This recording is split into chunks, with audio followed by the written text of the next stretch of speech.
Good morning. Our hand today is going to be pocket eights. In this hand, we have an early position player, min bets, two big blinds. He's 61.49. He is raised first ins 50%. It's just like super loose. Kind of hard to say what he's doing this with, other than he's got a pretty big range. So he could have, something like this. This is Skolansky Malmuth, like 50%, 51%, or it could be skewed more towards like all suited hands. We can adjust it if we see his hand. Then it's on me. And with that two big blinds, I should have probably just gone ahead and raised it here. His fold three bets at 60%. I've got a hand that could easily, probably isolation raise him. When we look at the ranges, I probably could just go ahead and raise with my entire cutoff cutoff range. Because he is just playing so wide. This range is going to be much stronger than his range. I called. That's probably a mistake, but at the same time, I know he's playing wide, so I was hoping that perhaps if I connected low boards, I could raise and make more money off him than the simple two big blinds that I would get had I raised. Flop comes Jack high with two spades. Villain six bets one. I called, so did the big blind. I wonder if that's a mistake. Maybe I should have raised here with my queens. Jacks are in my range. I could easily hit jacks. So I checked, villain six bets. I called again, and again, if I had jacks, how would you play it? I think you almost want to play it for protection, like jack 10, jack queen, because there's the spades out there, and I think with the flush draw, you would also play it that way. So I'm curious to see how GTO comes out. So now we're heads up, pot 16.3, villain bets 26.2, and I called. I don't know why I called. As I ran through this, I saw the bet size, and I thought, why on earth did I call? I probably thought this was a pot bet, when in actuality it's over pot. I should have folded. This represents, something probably fairly polarized. Had something, he was afraid that spade was going to get there, so he just, he's got a flush or a full house, and I'm sure I'm beat here, so we'll get to see what he has. So I ran this GTO, gave him the huge range, and we've got our first problem. GTO basically says check 100% for him. We will have to come up with what we think he should be doing this with, or what we think he's going to be c-betting with. His c-bet stat is pretty high, 78 and 75%, so it's probably going to be doing this with wider range sets, two pairs, top pairs, pocket pairs, flush draws, straight draws, probably some overcards. But let's say he checked. Are we betting? Yeah, we would be betting. And if he raises, then we're sometimes calling, sometimes folding. We do have the eight of spades, so we could call a little bit more, and I did consider that. Definitely calling with jacks. Definitely calling with trip fives, trip sixes. We're not. We're raising with trip sixes. Tend to favor calling with trip fives, but definitely we could end up raising here. Even raise a little bit with jacks, but jacks I think prefer a call. So if we call, and what was the turn? Six of clubs hits. All of a sudden, if he leads out, then we're just basically calling. His lead is full house, three of a kind, over pair. He's got hands. He's got a lot of hands that he could probably improve on. But probably those same hands that can't really handle a raise. So I think that's kind of my guess. He's raising a lot of these junk hands they've got their spade draw, but that's about it. So if we raise them, I have to imagine he's folding, and he would only be calling with, something premium. So let's say he checks, we call again, and it was a six of diamonds. Let's say he bets out again. We still call. We're not getting out of hand. What if he checks? Well, if he checks, then We are betting like our ace jack, we're betting our king queen of spades, we're betting trip fives, but we're checking everything else. So if we laid out a bet and if he comes over the top at that point, then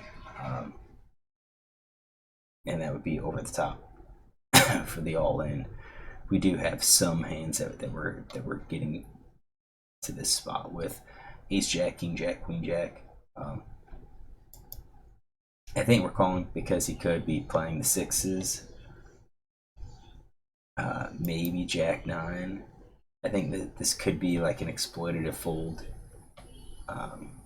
Just kind of depends on that player. So what did he have to kind of help us with our call? Because this is the spot. What was he doing this with? Do we have the right range? So he shows jack two spades. So I don't think his range. I don't think we have our range correct. So let's go ahead and fix this. If he's playing jack two, it could possibly be he has everything. All of the suiteds.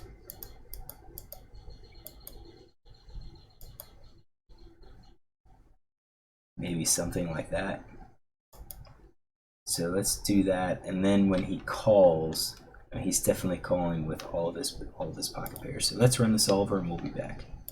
All right, solver's run. We're in the same spot. He should be checking 100%. He's just got super wide range. So he did lead. He did bet. So let's say he bets with all of his top pairs. He bet one. He bet something small. Let's say he bet with all of his sixes. How about with all of those as well? Pocket pair below the middle pairs, weak pairs, ace highs, and maybe that two that bet at two big blinds pre-flop has something is indicative of the weaker hand. It's like he doesn't have like the top end of his range because he only raised it.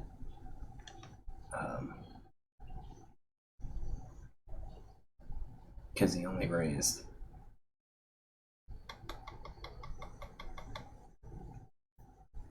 Flush draw. We'll add the flush draws too. Open-ended straight draws. How about we add the gut shots too? Alright, so that's something. So he bets.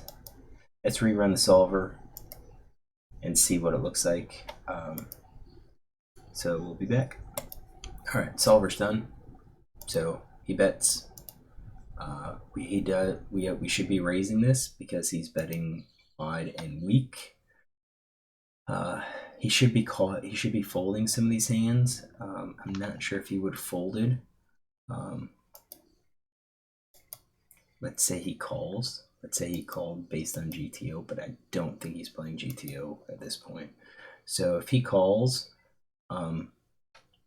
if he checks to me, we check behind because I think his call is like a jack or six, and that six just now connects. So I think we would be consistent with checking behind, even with some of our flush draws as well, not just with our pairs. Checking behind our full house jacks. Hopefully we can. Hopefully he has a hand that can lead into us and pay us off big time. If we bet and he calls, then and he checks to us again, then we're gonna bet again with our top pair of jacks, because at this point he probably doesn't have a six. I think he could have check raised a six on the flop.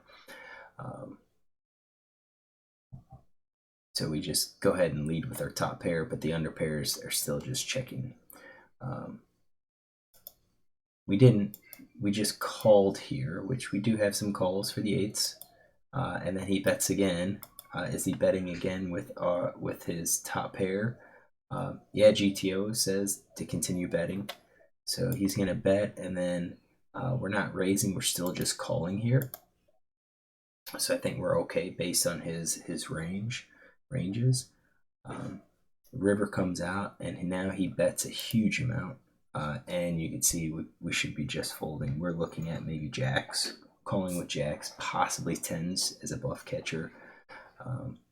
But I think according to GTO, once we get his ranges in there, we should be folding. So overall, this was just a bad hand. I made mistakes.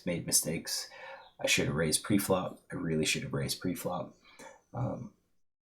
Knowing how wide, now that I know how wide his range is, I added a note that he raised 2 big blinds. Still, I should probably go back and look at this player to see what is his bet sizing in other pre-flop situations. Is it always 2? Does he raise larger when he has a bigger hand and smaller when he has these junky suited cards? What is it so that we could better play? And if he's doing this 2 with the junky suited cards, I think we're attacking it. We're going to be attacking it at a much higher frequency. All right, hopefully you enjoy this. If you did, look tomorrow for another hand.